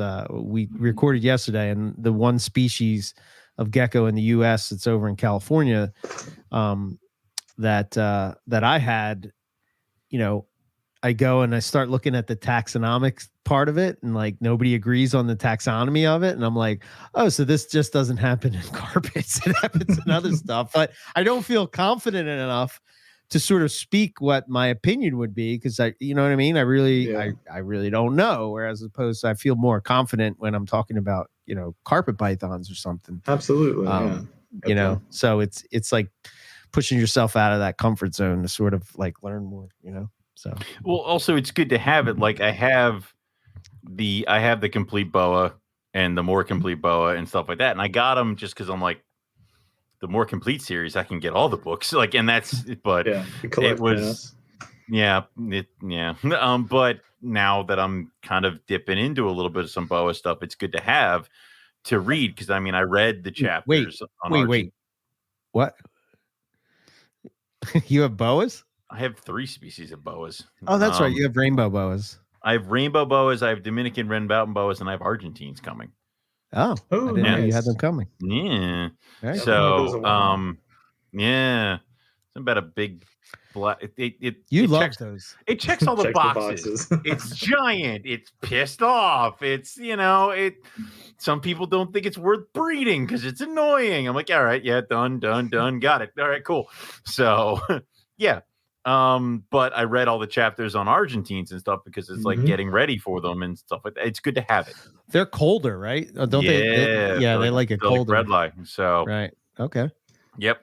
So I have I have both of them, and I brought the first one to Daytona a couple years ago because I knew Vin was going to be there, and I just went up and was like, "Hey, can you sign? Do you mind signing this? It'd be really cool." Like, yeah, sure. So he's trying to make small talk, and he's like, "Oh, so what kind of bows are you into?" None. Was stupid. Yeah, I was like, "Oh, I'm really not into him." And he I'm a python guy. I don't care. He like stopped, and he's like, "Seriously? Like, you want me to sign this?" I'm like, no, I like Argentines. He's like, "All right, that's acceptable." It signs it. Fine. Yeah, I was like, "Oh, I shouldn't have said that. I was just embarrassing myself." Yeah, the legend, Yeah, it was. Dude, funny.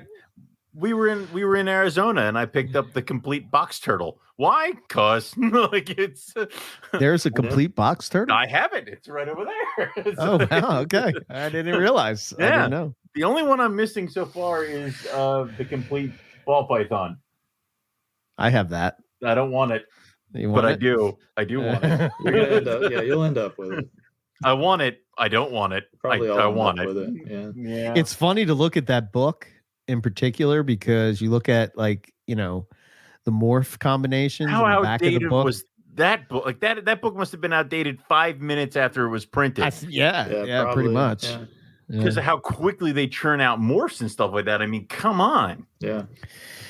Yeah, that whole game of well. The books things are dangerous because it scratches that itch of getting something new, and then you don't have to feed it; it just sits over there. That's why, But it's also good to have for the references for the stuff, like reading the thing. Like it's a good way to start some stuff. I mean, yeah, I dig it. I'm definitely getting into more stuff with that kind of thing. So the Old World Rat Snakes book. That's probably the one I look at the most because it's more of a collection of papers and scientific data and stuff. Yeah, but it's all really good information that you can apply to keeping and stuff. Yeah. I'm always looking through that. And that one? Jesus. There you go. Yeah. That you could kill somebody with that book. Well, I think that's the first one. Yes. So I think there's another one that has the one I have has a Calico Beauty on the front. I'm pretty sure that was the first one. Rob sent me that because that was one I was eyeing up forever, and I guess he had an extra copy of it or whatever. I do love how that happens. Like I got an extra copy of the Shine book, and I'm just like, anybody want this? And Keith's like, I don't have it, and I'm like, all right, cool. So it was like one of those things where, dude, like there are groups you can join on Facebook where they just buy up libraries and just churn out reptile stuff, and not just books, but we're talking like papers and zoo notes and this, that, and the other thing. So, the knowledge is out there to grab it. And I had an opportunity to get the whole series of Vivarium magazine. I didn't have the money. I got them. Man. You have the whole thing? I got them right. I got the whole thing right down there. Man, I didn't have it on me. Yep. And I got every single reptiles magazine that has to do with carpets right over there. And I have the one Vivarium that has like the original tiger ad in the back for awesome. like that. There you go. I know where that one is because I've looked at it like 10 times. Like it's hilarious. So there's a lot of crazy stuff. If you look at those old reptile magazines, like when I was just coming into it, you see I think it was Brian Sharp, right? He has this ad in the back, and it's like granite carpets, jag carpets, and I'm sitting there going like, oh man, I would kill for a granite carpet, because it was like so unattainable back then, Right? Yeah. I told you I cut up the ones that were at my old job at Del Val at the lab because they had the pictures of the tiger jags, and I had them for years, like posted up on like on my desk, so I could be like, oh man, one day I'm gonna get me a tiger jag, and then that'll be great. And come on, dude, Yeah, now I'm cute. Like so many tiger jags, throw them out the window. Oh, another one, jeez, another one. Yeah. Bald back. God damn it! Yeah, I drive to the reptile show, just heave them out a window as I'm going. Like, yeah, it's So what branched you into colubrids, Billy? I don't think I've ever asked you that. Was it KJ? Did KJ do that to you? No. No. No, that actually happened early on. When I initially got into carpets, that was like the only thing I kept. I was actually also really intrigued with old world rat snakes, and right. Then I ended up getting Gonyosoma and the Japanese rats and all that kind of stuff. So it just kind of, I always had a couple offshoot, projects. Right. So I could definitely, it's funny you asked that because I was thinking about it earlier. I could definitely have seen myself, if I wasn't a Morelia guy, being an old world rat snake guy and have like a Matt Most type collection or, a Zirkle type collection, something like that. Because I like that stuff almost just as much. I mean, it'll never be as much as carpets, but it's just so interesting. And the group of snakes is so large and they're so diverse. And, to have, all these different rat snakes where you have like rhino rats and king rats and beauties and radiateds and don't have those. Hopefully this year. Not yet. No. I'm like, nope, I don't have those either. There. What do you think of the? I don't want to cut you off, but when you finish your thought, talk about Batias a little bit. But go ahead. Well, no, I won't list everything I got. We'll be here a little bit.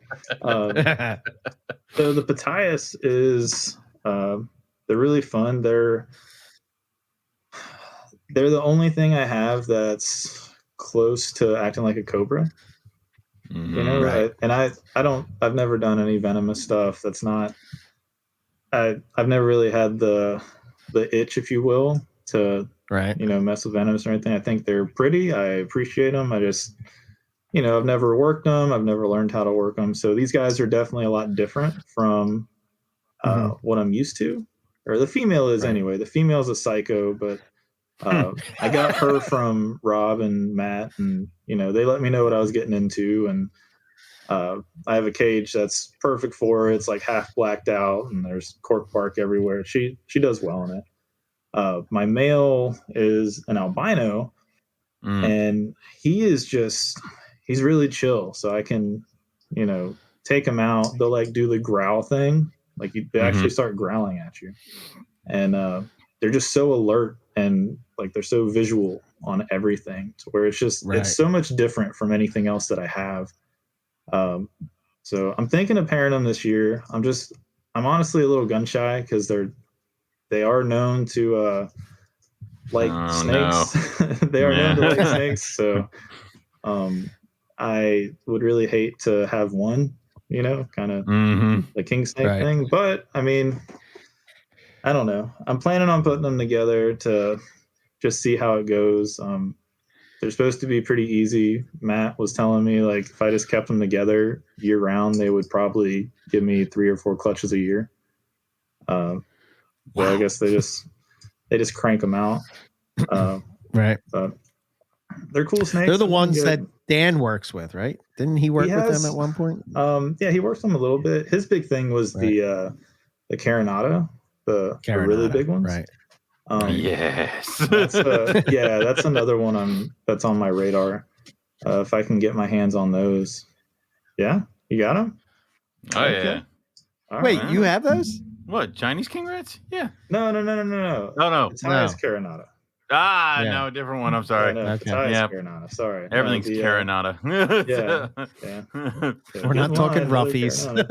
No, I got those right there. Like, I have three. I have 2 out of the 3 Carinata. Well, you got to get the set, right? So, when you look into the Pitaya stuff, it's they're really cool because they're all like really, their eyes are really big and they're just very visual on everything. They're really quick. They eat everything. They're really cool snakes, and it's really different from anything else I have. Like you think they'd be similar to anything, but they're really not. They're more thicker bodied than say a radiated or a beauty, maybe closer to a Thai beauty, but they're fun. It's fun to have something different, Right. So that's part of the reason I like having diversity, because I can, do the stuff with the carpets and they're all, basically the same. And then I can go to those pelotes or something and, get the blood pressure up a little bit. Yeah. But they're tough to work with. Oh, sorry. Well, I mean, but you can also, if you hit one and you get something to breed, now that's something new and it's a new and exciting thing to deal with in the season. So, I mean, it does also keep you interested, Yeah, it keeps you engaged, keeps you excited. That's what I'm most excited about this year, honestly, is I got a handful of colubrid stuff that is up to size, and I'm hoping goes, with the Pitayas, the radiateds, and the Ridley-eye. So that's nice. One that I hope goes. And you can do colubrids are so much easier because you just unplug everything and then you be like, I'll see you guys in a couple months, and you leave. Like it is. Well, my issue's always been that I have a Python mindset. So it's hard for me to, like, I know that I need to do things differently, but you get so stuck in your muscle memory that you have to compartmentalize it. Yeah. So it gets to the point where I even try to, if I'm doing something with the carpets and pythons and stuff, I just work with them, and then I'll come in another time and do the colubrids. Like, so I'm in a different, mind frame or whatever. Just because it is different. Right. Yeah, because I mean, I try to, I get away with it with the big Asian rat snakes of like feeding them a ton, like on Python schedule, where it's like, dude, growing them up, you have to feed them almost twice a week, otherwise the growth rate is nothing. So it took me forever to get these Ridley-eye up the size. Dude, my baby rhino from last year, I'm like, I had him, and then I had hatchlings, and I'm like, there's not a lot of difference here, and that's bad. So it's like I fall into that where I have to try to get these colubrids over the hump to get into the Python feeding schedule, which is weird. Mm-hmm. So we all live the same life, apparently. Yeah. Very cool. Yeah. All right. Well, we're at 147. Owen, do you want to hit on the your new closing questions? The new closing questions. Ooh. If you had what was it, Owen? If you could push the button and get $1 million for Jed to kill someone. That was a rejected one. Is if would you push the button and get $1 million, but someone on the planet had to die? Right. So it's no, that was a rejected question. When we stop recording, we can answer that one. We can answer that one. All right. All right. Oh, this will be a good one for Billy. Which species have you had regret passing on?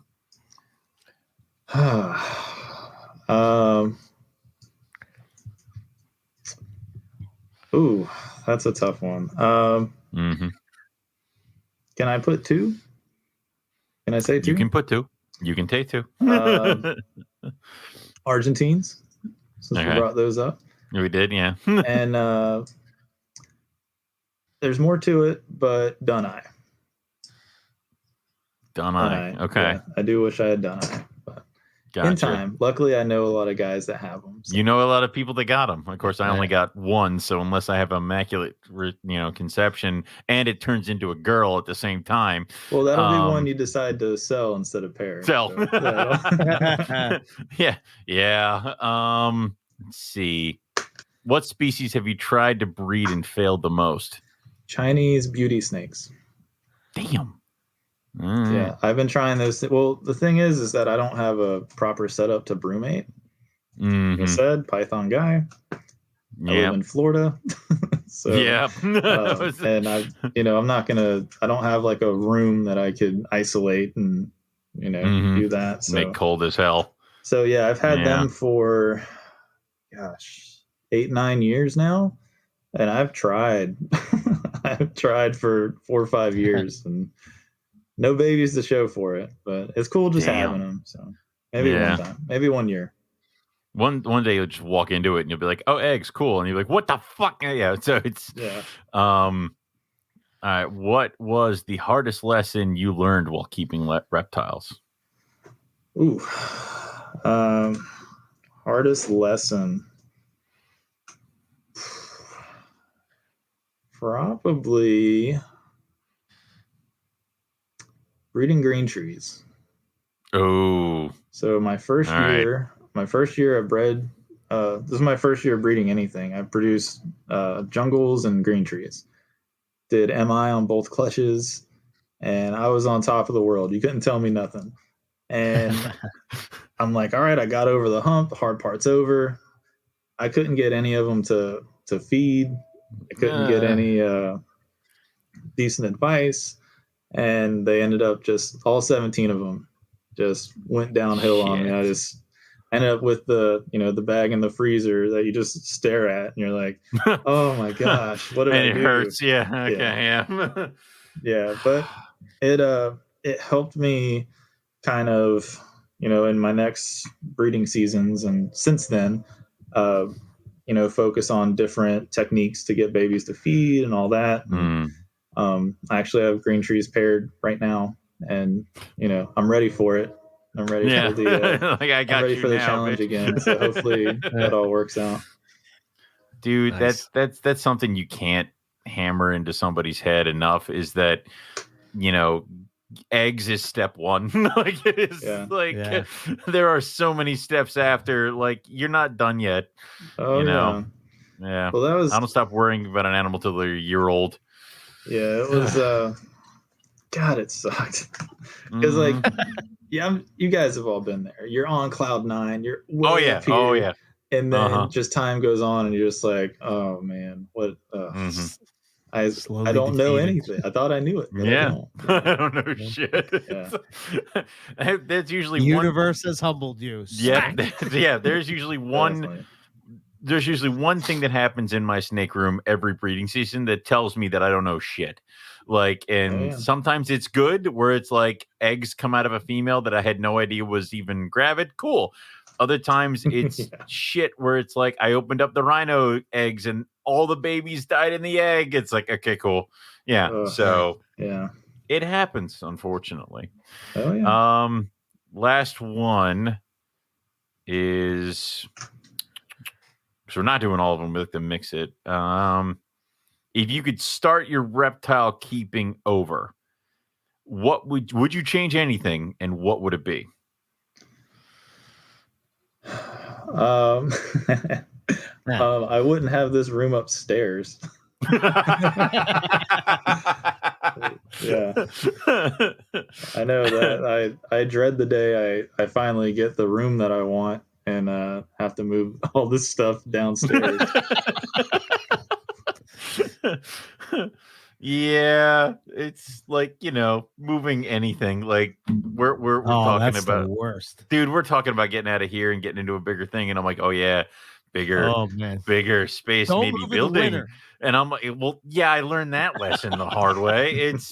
But it's just like, oh yeah, that's gonna be awesome. And then I keep thinking about it. Oh god, that's gonna suck. Oh god. Yeah. I'm like, we're gonna have to buy the house, and then I'm gonna have to spend a month and a half getting the room ready enough to bring them over there. It's so fun shit. If I could do it all over again, I would have just converted the garage from the get-go. You don't need to park a car in there. Well, my garage is dumb, and it has a support beam right in the middle, so I can't park my truck in it anyway. So Yeah, it's Huh. yeah. I was just excited to have a house, so I really I didn't really look into that part. So. I was the same way. I moved everything in. Me. I didn't have a door to my snake room for a while. It was just so. I remember when we were looking at houses. When we were looking at houses, there was this one house, right? It didn't have the pool part of it, but it had. Oh my God! It was reptile room heaven, dude.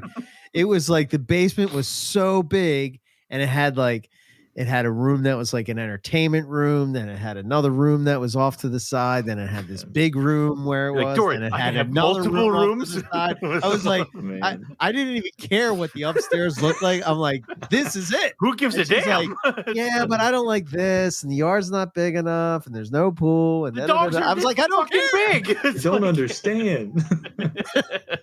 She's like, we're not moving our house just because of your reptile collection, and I'm like, And then I thought my room that I got now was big, and I guess it was because I was basing it off of my second bedroom in my apartment at the time. Room, compared to that, it was big, but clearly not big enough. So I'm like, never is, dude.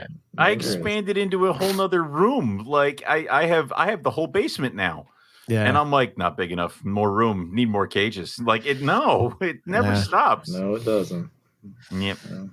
100%. I would kill for a basement. So I would kill for one. You got to get out of Florida, buddy. I guess you won't ever have a basement in Florida. Yeah, never gonna happen. Yeah. At this point, building. You're in building territory. Yeah. You ever think about keeping anything outside? If I ever get a place where I have a couple acres, I would definitely do that. I mean, that's the long-term plan, is to get a place, 2 or 3 acres, and throw a building up and do that, and do some stuff outdoors and all that. Yeah. So eventually, when I grow up. You got time. Yep. Okay. How can people get in touch with you? Facebook, Instagram, Uwabami Reptiles.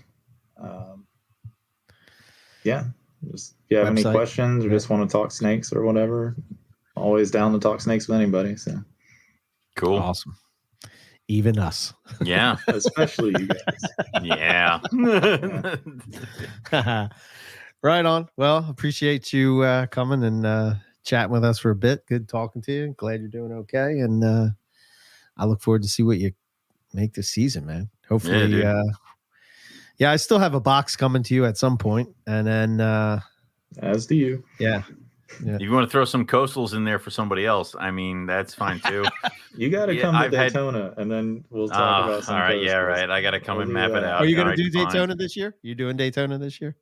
Oh yeah.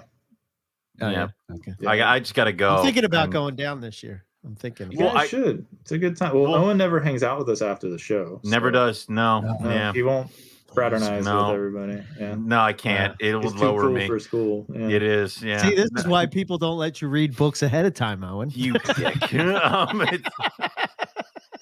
Well, no, I'm thinking this year, if I can get down there this year, that would be helpful. And also, Melissa's up here now, because I used to just have her scout. Oh yeah, I remember that. Yeah, for that. Which that male, by the way, fathered 2 whole clutches this year. Good. So thank you for that. No but I gotta come down there and do my own scouting now. So yeah. Well, you come down and we'll see what we can get you coastal wise. Okay, cool. All right. Nice. We'll figure it out. Cool. All right. Cool, man. Always welcome. Appreciate it. And we'll talk soon.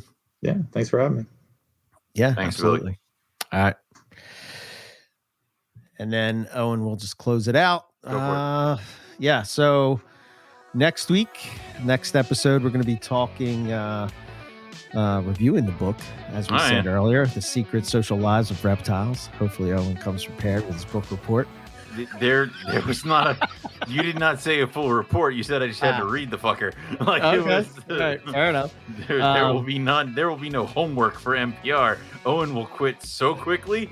So what the hell you think I've been doing for the past 10 years, bro? So quickly. So yeah, and if I think, yeah, the only thing that if you want to get in touch with us, if you want to learn more about the network or what podcasts we have going on under the umbrella of the network, go to MoreliaPythonRadio.com. And if you want to get in touch with us, info@MoreliaPythonRadio.com. Oh, yeah. And go subscribe to our YouTube channel, NPR Network, which we do Carpets and Coffee live from. Every once in a while, we do NPR live from it. And we have to do and if you go join the Patreon, you get to go do the live stream and stuff with us. So, yes. Yeah. So, well, when you're listening to this, we would have done it already on Sunday, but yes. Yeah. For right now, though, no. Right. And the Teespring store. Yeah.